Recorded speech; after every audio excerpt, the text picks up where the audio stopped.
Hello students. Class 10th के maths का जो फोर्थ चैप्टर है क्वाड्रेटिक इक्वेशंस, इसी का इंट्रोडक्शन पोर्शन हम कवर करेंगे। जो एक्सरसाइजेज मैंने इससे पहले वाले chapter pair of linear equations in two variables में छोड़ दी है, वो एनसीईआरटी के सिलेबस से डिलीट है, इसलिए मैंने वो छोड़ दी। अब हम क्वाड्रेटिक इक्वेशंस का इंट्रोडक्शन करेंगे।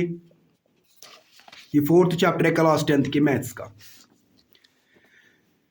प्रीवियस चैप्टर में हमने समझा कि जो पॉलिनोमियल्स होते हैं इनके डिग्री के हिसाब से इनके तीन टाइप्स होते हैं: लीनियर पॉलिनोमियल, क्वाड्रेटिक पॉलिनोमियल और क्यूबिक पॉलिनोमियल। लीनियर पॉलिनोमियल उसको कहते हैं जिसकी डिग्री मतलब वेरिएबल के ऊपर हाईएस्ट पावर 1 होता है, और क्वाड्रेटिक पॉलिनोमियल जिसकी डिग्री 2 होती है, और क्यूबिक पॉलिनोमियल उसको कहती है जिसके वेरिएबल के ऊपर हाईएस्ट पावर मतलब डिग्री 3 होगी। फॉर एग्जाम्पल लीनियर पॉलिनोमियल की एग्जाम्पल लेंगे हम यहाँ पे 2x plus 3 is equal 2x plus 3। इसमें जो x है ना, ये वेरिएबल है, x के ऊपर पावर कुछ नहीं, वो 1 होता है। मतलब इस पूरी पॉलिनोमियल में हाईएस्ट पावर जो है ना वेरिएबल के ऊपर वो 1 है। उस हाईएस्ट पावर को हम डिग्री ऑफ पॉलिनोमियल कहते हैं। जब डिग्री ऑफ पॉलिनोमियल 1 होगी तो उसको लीनियर पॉलिनोमियल कहते हैं। इसी तरह क्वाड्रेटिक पॉलिनोमियल में डिग्री ऑफ वेरिएबल क्या होती है, हाईएस्ट पावर क्या होता है, वो 2 होता है। For example 2x square plus 3x plus 5 इसमें x के ऊपर 2 है और इस x के ऊपर कुछ नहीं, वो 1 होता है। मतलब वेरिएबल के ऊपर हाईएस्ट पावर जो है वो 2 है, ये वो 2 वाला। जब पॉलिनोमियल में हाईएस्ट पावर 2 होगा मतलब उसकी डिग्री 2 होगी, तो उस पॉलिनोमियल को हम क्वाड्रेटिक पॉलिनोमियल कहते हैं। उसके बाद एक क्यूबिक पॉलिनोमियल में फॉर एग्जांपल लेंगे 2x cube plus 3x square लिखेंगे यहाँ पे प्लस 5x प्लस 1 बस। ये है क्यूबिक पॉलिनोमियल में इस x के ऊपर क्यूब पावर है, ये 3 है यहाँ पे, इस x के ऊपर 2 और इस x के ऊपर कुछ नहीं, वो 1 होता है। मतलब हाईएस्ट पावर जो है ना वो इस वेरिएबल x के ऊपर जो है ना वो 3 है। हाईएस्ट पावर ही डिग्री होती है। जब डिग्री 3 होगी पॉलिनोमियल की तो इसको क्यूबिक पॉलिनोमियल कहते हैं। हमें मतलब इस क्वाड्रेटिक पॉलिनोमियल से यहाँ पे, क्योंकि चैप्टर जो है ना वो क्वाड्रेटिक इक्वेशन से रिलेटेड है। क्वाड्रेटिक पॉलिनोमियल अब उसको कहते हैं जिसके वेरिएबल के ऊपर हाईएस्ट पावर 2 होगा, या हाईएस्ट पावर को हम डिग्री कहते हैं। हम बोलेंगे कि जिसकी डिग्री 2 होती है, ये क्वाड्रेटिक पॉलिनोमियल हुआ। अगर हम इसी क्वाड्रेटिक पॉलिनोमियल को इक्वेशन फॉर्म में लिखेंगे तो इसको फिर क्वाड्रेटिक इक्वेशन कहते हैं। फॉर एग्जांपल यही क्वाड्रेटिक फार्मूला जो है ना 2x square plus 3x plus 5, ये क्वाड्रेटिक पॉलिनोमियल है। अगर मैं इसको इज इक्वल टू 0 के बराबर कर दूं, इज इक्वल टू 0 की वजह से ये इक्वेशन बन गई। इक्वेशन में एक इसमें LHS और RHS होता है, इज इक्वल टू होता है बीच में, इज इक्वल टू की इस साइड में LHS, इज इक्वल टू की इस साइड में RHS। ये LHS है और ये 0 RHS है, इसकी वजह से इक्वेशन बन गई। जब क्वाड्रेटिक पॉलिनोमियल इक्वेशन की फॉर्म में आता है तो इसको क्वाड्रेटिक इक्वेशन कहते हैं। अब ये जो x स्क्वायर के साथ 2 है, ये कुछ भी हो सकता है, कोई भी नंबर हो सकता है। इसको x स्क्वायर का कोफिशिएंट बोलते हैं, इसको हम a लेते हैं, और x का कोफिशिएंट को हम b लेते हैं, यहाँ पे b3 है, और एक कांस्टेंट टर्म मतलब वेरिएबल के बगैर x के बराबर जो था इसको हम c लेते हैं, ABC। अब पॉलिनोमियल जो है ना, ये जो क्वाड्रेटिक इक्वेशन जो है इसकी डेफिनेशन मैंने यहाँ पे लिखी है। A polynomial having degree 2 is called a quadratic polynomial and it's equation form is called quadratic equation. वो पॉलिनोमियल जिसकी डिग्री 2 होगी उसको क्वाड्रेटिक पॉलिनोमियल कहते हैं, और अगर इसी क्वाड्रेटिक पॉलिनोमियल को इक्वेशन फॉर्म में लिखेंगे तो इसको क्वाड्रेटिक इक्वेशन कहते हैं। Standard form of quadratic equation जो है ना वो है ax square plus bx plus c is equal to 0। ये है standard form of quadratic equation. ये जो a b c है ये कोई भी नंबर हो सकता है, कोई भी रियल नंबर, 1 हो सकता है, 2 हो सकता है, 3 हो सकता है, 4 हो सकता है, कुछ भी हो सकता है। मगर इसमें सिचुएशन है, ये जो x स्क्वायर के साथ a होता है ना, x स्क्वायर का कोफिशिएंट a है, x का कोफिशिएंट b और एक कांस्टेंट टर्म।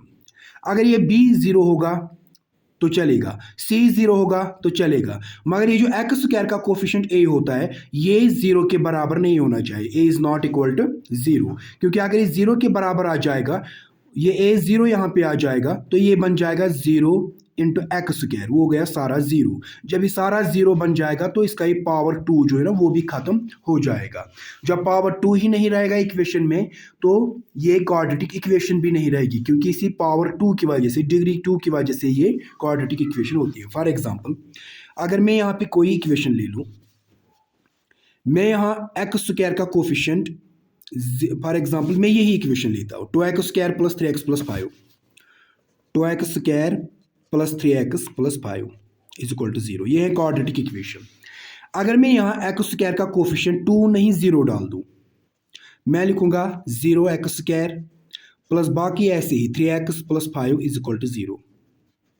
तो ये क्या बन जाएगा, 0 इंटू एक्स स्क्वायर हो गया 0 ही, क्योंकि 0 को किसी से भी मल्टीप्लाई करो 0 ही बन जाएगा। मतलब ये सारी टर्म 0 बन गई, ये टर्म ही खत्म हो गई। बाकी ऐसे ही 3x + 5 = 0। जब ये टर्म ही खत्म हो गई, इसी टर्म में x के ऊपर पावर 2 था, इसी पावर 2 की वजह से इस क्वाड्रेटिक इक्वेशन को हमने क्वाड्रेटिक इक्वेशन बोला था, क्योंकि डिग्री जब 2 होगी वही क्वाड्रेटिक इक्वेशन है। जब ये टर्म ही 0 बन गई, मतलब इसका पावर 2 जो है ना वो भी खत्म हो गया, डिग्री 2 भी खत्म हो गई, तो डिग्री 2 के बगैर ये क्वाड्रेटिक इक्वेशन नहीं रहेगी। इसीलिए एक्स स्क्वायर का कोफिशिएंट 0 नहीं होना चाहिए। उसके बाद रूट्स ऑफ क्वाड्रेटिक इक्वेशन क्या होते हैं? It is the value of the variable in a quadratic equation. Quadratic equation में जो वेरिएबल्स होते हैं ना, ये जो x होता है यहाँ पे वेरिएबल, एक और कुछ और भी हो सकता है, y भी हो सकता है। इसी वेरिएबल का वैल्यू जो होता है उसी को रूट्स ऑफ क्वाड्रेटिक इक्वेशन कहते हैं, वेरिएबल के वैल्यू को। डिस्क्रिमिनेंट यूज होता है इस क्वाड्रेटिक इक्वेशन में। डिस्क्रिमिनेंट जो होता है ना, जो एक्सप्रेशन है b² - 4ac, इसी को डिस्क्रिमिनेंट कहते हैं। डिस्क्रिमिनेंट को हम d² से डिनोट करते हैं, मतलब ये डिस्क्रिमिनेंट जो होता है d = बराबर होता है b² - 4ac। ये b क्या है? b है यहाँ पे x का कोफिशिएंट जो होता है ना, वही b होता है, -4 ही होता है। a क्या होता है? a x² का कोफिशिएंट होता है, और c कांस्टेंट टर्म होती है। उसके बाद relationship between discriminant and nature of roots.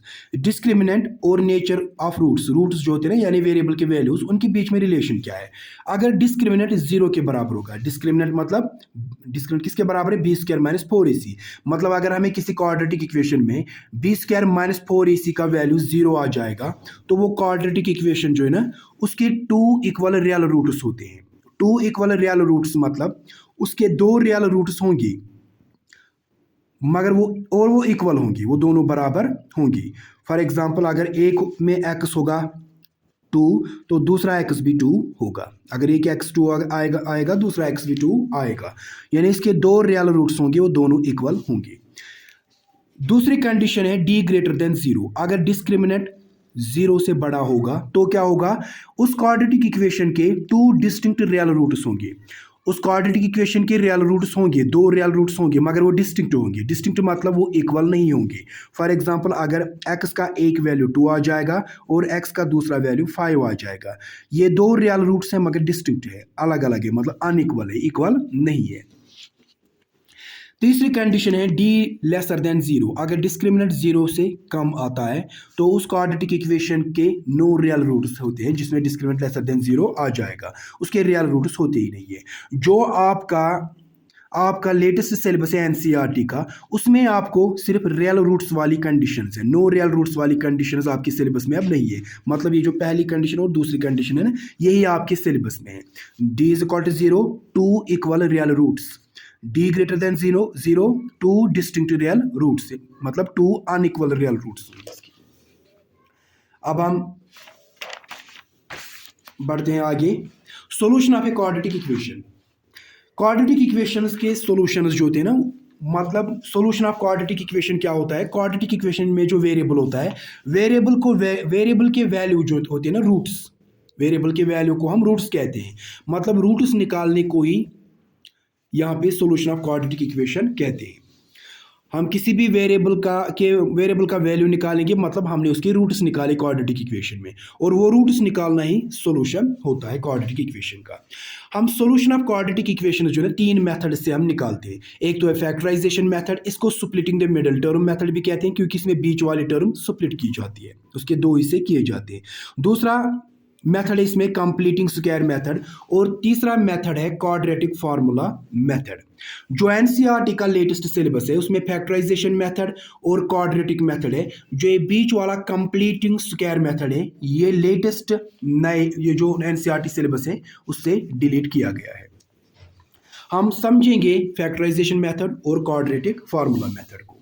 इनको समझने के लिए हम क्या करेंगे, हम कोई क्वाड्रेटिक इक्वेशन लेंगे। फॉर एग्जांपल मैं लूंगा x square minus 6x plus 5 is equal to 0। इसमें हम क्या करते हैं, मिडल टर्म को स्प्लिट करते हैं। इन तीनों में जो है ये बीच वाली टर्म है इसको इसके दो हिस्से करते हैं। ये बराबर आ जाएगा एक्स स्क्वायर, इस माइनस 6x के बदले में माइनस 5x माइनस x लिखूंगा। जब दो नंबर होंगे दोनों माइनस होंगे तो उनको ऐड होता है, साइन माइनस ही रहती है। ये मुझे वापस इसके बराबर आना चाहिए। माइनस 5x को और एक माइनस 5x बढ़ा देंगे तो ये माइनस 6x बन जाएगा, मतलब ये वापस आ जाता है। मतलब बीच वाली टर्म के मैंने यहाँ पे दो हिस्से किए हैं, ये प्लस 5 ऐसे ही, इसी को मिडल टर्म स्प्लिट करना कहते हैं। इज इक्वल टू 0 भी ऐसे ही, विच एम्प्लाइज दैट। उसके बाद हम क्या करते हैं, इन दोनों में कॉमन निकालते हैं। यहां भी x है यहां भी x है, x कॉमन निकाला, ये x स्क्वायर है, एक x कॉमन निकला तो वहां क्या बचा, एक x। ये माइनस, हमें साइन भी असल में वापस आनी चाहिए। ये अगर प्लस x है यहाँ पे ना ये माइनस, ये भी वापस आना चाहिए। प्लस x यहाँ पे मैं माइनस रखूंगा, प्लस माइनस माइनस वापस आ जाता है। ये x कॉमन निकला, यहाँ क्या बचा 5। और इन दोनों में भी कॉमन निकालना है। यहाँ x है यहाँ 5 है, कुछ भी कॉमन नहीं है। जब कुछ भी कॉमन नहीं होता है तो 1 निकालना होता है। ये माइनस ऐसे ही तो हम 1 कॉमन निकालते हैं। जब 1 कॉमन निकलता है तो ये वापस ऐसे ही आती है। जो x है ये भी ऐसे ही आएगा, ये जो 5 है ये भी ऐसे आएगा। हमें ये साइन भी वापस आनी चाहिए। ये माइनस है, ये -1 है, इस प्लस को मैंने x रखा, माइनस प्लस कितना हो जाएगा माइनस ही, ये साइन भी वापस आ गई। इसी तरह ये प्लस है यहाँ पे, ये अगर माइनस है यहाँ पे भी मैं माइनस रखूंगा, -5। इससे क्या होता है, ये साइन वापस आएगी, माइनस माइनस प्लस वापस बन जाएगा। ये सारा वापस आना चाहिए। इसमें क्या होता है, अगर मैं प्रोडक्ट करूँ ना इनका तो ये ऊपर वाला वापस आना चाहिए। x इंटू एक्स हो गया एक्स स्क्वायर, ये प्लस ये माइनस, प्लस माइनस माइनस भी आ गया।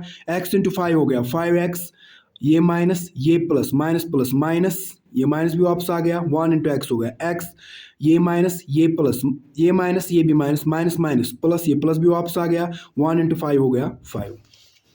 उसके बाद हम क्या करते हैं, जो ब्रैकेट में सेम टर्म्स है, यहाँ भी x माइनस 5 यहाँ भी x माइनस 5, इसको एक ही बार लिखते हैं। और जो ब्रैकेट के बाहर है उसको अलग ब्रैकेट पे लिखते हैं। यहाँ इस ब्रैकेट के बाहर है x और इस ब्रैकेट के बाहर है -1 इज इक्वल टू 0 के बराबर। ये दो जो है ना x माइनस 5 और x माइनस 1, ये इस क्वाड्रेटिक इक्वेशन के फैक्टर्स हुए। उसके बाद रूट्स निकालने के लिए ये फैक्टर्स हुए। रूट्स क्या होते हैं, ये जो वेरिएबल x है ना इसी के वैल्यूज, उन्हीं को रूट्स कहते हैं। हमें x के वैल्यूज निकालने हैं। उसके लिए हम क्या करते हैं, ये भी 0 के बराबर और ये भी 0 के बराबर डालते हैं। x माइनस 5 जो है ये भी 0 के बराबर, और ये जो x माइनस 1 है ये भी 0 के बराबर डालते हैं। विच एम्प्लाइज दैट x को हम यही रखते हैं, फिर इज इक्वल टू -5 को इज इक्वल टू की दूसरी साइड में ले जाते हैं और ये बन जाता है +5। इसी तरह x को यही रखेंगे, -1 को इज इक्वल टू के दूसरी साइड में लाएंगे तो ये +1 बन जाएगा। यहाँ x के दो वैल्यूज आ गई, x का वैल्यू 5 आ गया, x का वैल्यू 1 आ गया। ये जो x है ना ये वेरिएबल है ना, इसमें इस इक्वेशन में वेरिएबल की दो वैल्यूज जो आ गई इन्हीं को हम रूट्स ऑफ पॉलिनोमियल कहते हैं और रूट्स ऑफ क्वाड्रेटिक इक्वेशन कहते हैं, और रूट्स निकालने को ही हम सॉल्यूशन ऑफ क्वाड्रेटिक इक्वेशन कहते हैं। ये हमने फैक्टराइजेशन मेथड से निकाला। अब हम यही क्वाड्रेटिक इक्वेशन लेंगे और इसको हम क्वाड्रेटिक फार्मूला से सॉल्व करेंगे, यानी इससे भी हम इसके रूट्स निकालेंगे। क्वाड्रेटिक इक्वेशन हम यही लेंगे, x square -6x plus 5 is equal to 0। मैंने फिर से यही क्वाड्रेटिक इक्वेशन ले ली। इसमें क्या होता है, एक्स स्क्वायर, इसमें मुझे a b c की जरूरत पड़ती है। a मतलब एक्स स्क्वायर का कोफिशिएंट, वो कुछ नहीं इसके साथ, वो 1 होता है, जब कुछ नहीं होगा तो 1 होता है। b मतलब इस x का कोफिशिएंट, वो क्या है -6। c मतलब ये कांस्टेंट टर्म 5। फिर हम क्वाड्रेटिक फार्मूला लगाते हैं। क्वाड्रेटिक फार्मूला जो होती है वो है x is equal to minus b plus minus under root b square minus 4ac divide by 2a। ये है क्वाड्रेटिक फार्मूला। क्वाड्रेटिक फार्मूला होती है हमारी x is equal to minus b plus minus under root b square minus 4ac divide by 2a। इसमें हम value डालेंगे तो हमें x आ जाएगा, which implies that x is equal to, ये माइनस फार्मूला का है, यही रहने दो। b कितना है, b है -6। यहां पे आप ध्यान रखना, ये माइनस जो है फार्मूला का है, b जो है ना b 6 है, यहाँ पे -6, इस 6 का अपना माइनस अलग है, -6। इसको हम ब्रैकेट में रखते हैं ताकि ये माइनस और ये माइनस, फार्मूला का माइनस और -6 का माइनस मिक्स ना हो जाए। फिर है ये प्लस माइनस जो है ना, इसी तरह ऐसे ही square root b square, b कितना है -6, मतलब -6 का स्क्वायर, और है -4 ही हुआ, ये तीनों मल्टीप्लाई में है, इंटू ए कितना है, ए है 1, इंटू सी कितना है, सी है 5, डिवाइड बाई नीचे 2 है, और 2 के मल्टीपल में क्या है, ए है हमारा यहाँ पे 1, 2 इंटू 1 लिखेंगे, विच इम्प्लाइज दैट एक्स बराबर आ जाएगा। यहाँ पे ब्रैकेट का मतलब होता है मल्टीप्लाई, और मल्टीप्लिकेशन में माइनस इंटू माइनस होता है प्लस, ये बन जाएगा +6, ये प्लस माइनस ऐसे ही अंडर रूट -6 स्क्वायर कितना बन जाएगा, ये मैं आपको यहाँ पे रफली सिखाता हूँ। ये ना -6 स्क्वायर का मतलब होता है -6 दो बार मल्टीप्लाई, -6 इंटू -6। मल्टीप्लिकेशन में क्या होता है, माइनस माइनस प्लस बनता है, 6 6 आर 36, ये +36 बन जाएगा, ये बन जाएगा -6 स्क्वायर हो गया +36। उसके बाद इन तीनों को मल्टीप्लाई है, अगर आपको बहुत सारे नंबर्स को मल्टीप्लाई है और उसमें -1 होगा, ऑड में होगा, ऑड मतलब एक ही माइनस होगा, 3 माइनस होंगे, 5 माइनस होंगे, तो वो माइनस ही रहता है। इसमें एक ही माइनस है तीनों में, तो ये माइनस ही रहेगा। इसको ये इस तरह भी आता है, फॉर एग्जाम्पल ये माइनस है, ये प्लस माइनस प्लस माइनस, फिर से होगा माइनस प्लस माइनस, ये माइनस ही रहेगा। 4 1 आर 4, 4 5 आर 20, इन तीनों को मल्टीप्लाई करेंगे तो 20 आ जाएगा, डिवाइड बाई 2 इंटू 1 हो गया 2 ही, विच इम्प्लाइज दैट x बराबर आ जाएगा 6 ऐसे ही, प्लस माइनस भी ऐसे ही, अंडर रूट 36 को 20 माइनस करेंगे तो वहाँ 16 आ जाता है, डिवाइड बाई 2 ऐसे ही, विच इम्प्लाइज दैट x बराबर आ जाएगा 6 ऐसे ही प्लस माइनस, ये जो 16 है ये स्क्वायर किसका बनता है, 4 का स्क्वायर, 4 स्क्वायर लिखेंगे इसके बदले, क्योंकि 4 स्क्वायर का मतलब हुआ 4 दो बार मल्टीप्लाई, 4 इंटू 4 वो कितना होता है 16, वो 16 वापस आ जाता है, मतलब 16 हमें 4 का स्क्वायर बनता है, 2 ऐसे ही नीचे। अब हम यहाँ पे क्या करते हैं, ये स्क्वायर और रूट जो होता है ना, ये कैंसिल हो जाता है, स्क्वायर रूट के साथ कैंसिल हो जाता है। यहाँ क्या आएगा, x इज इक्वल टू 6 ऐसे ही प्लस माइनस ऐसे ही, यहाँ बचा स्क्वायर रूट कैंसिल, 4 बचा यहाँ पे, डिवाइड बाई 2। उसके बाद हम क्या करते हैं, यहाँ पे ना प्लस माइनस 6 को एक बार हम करते हैं x बराबर डालते हैं 6 + 4 डिवाइड बाई 2, और दूसरी बार हम x डालते हैं बराबर 6 - 4 डिवाइड बाई 2, मतलब हम x एक बार डालेंगे 6 + 4 डिवाइड बाई 2, और दूसरी बार हम x को बराबर डालेंगे अब 6 - 4 डिवाइड बाई 2, ये कितना आ जाएगा, x इज इक्वल टू 6 + 4 हो गया 10, नीचे divide by 2, x is equal to 6 - 4 हो गया 2, नीचे डिवाइड बाई 2। अब हम यहाँ से कैंसलिंग करेंगे, 2 1 आर 2, 2 5 आर 10, 2 1 आर 2, यहाँ क्या आ जाएगा x का वैल्यू, x यहाँ पे बराबर आ गया 5 को, x बराबर आ गया 1 को, ये x के दो वैल्यूज आ गए 5 और 1, ये हो गए रूट्स ऑफ क्वाड्रेटिक इक्वेशन, इस क्वाड्रेटिक इक्वेशन के रूट्स। यहाँ पे हमने यही क्वाड्रेटिक इक्वेशन ली, फैक्टराइजेशन मेथड से सॉल्व की, तो रूट्स यही आ गए, एक्स के दो वैल्यू 5 1। और फिर हमने इसको क्वाड्रेटिक फार्मूला से, फैक्टराइजेशन के बाद क्वाड्रेटिक फार्मूला से हमने इसको सॉल्व किया, तो वहाँ भी इसके दो रूट्स जो आ गए ना, x equal to 5 x equal to 1, यही रूट्स आ गए। अब इन दोनों में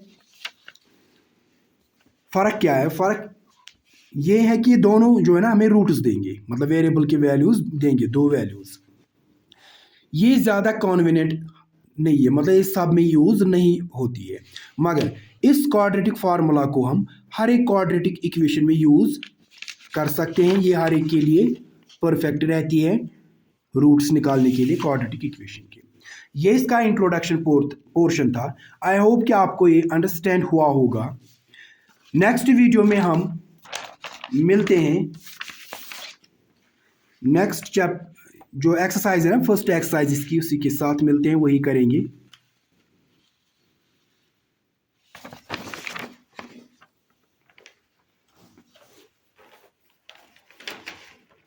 तब तक के लिए गुड बाय।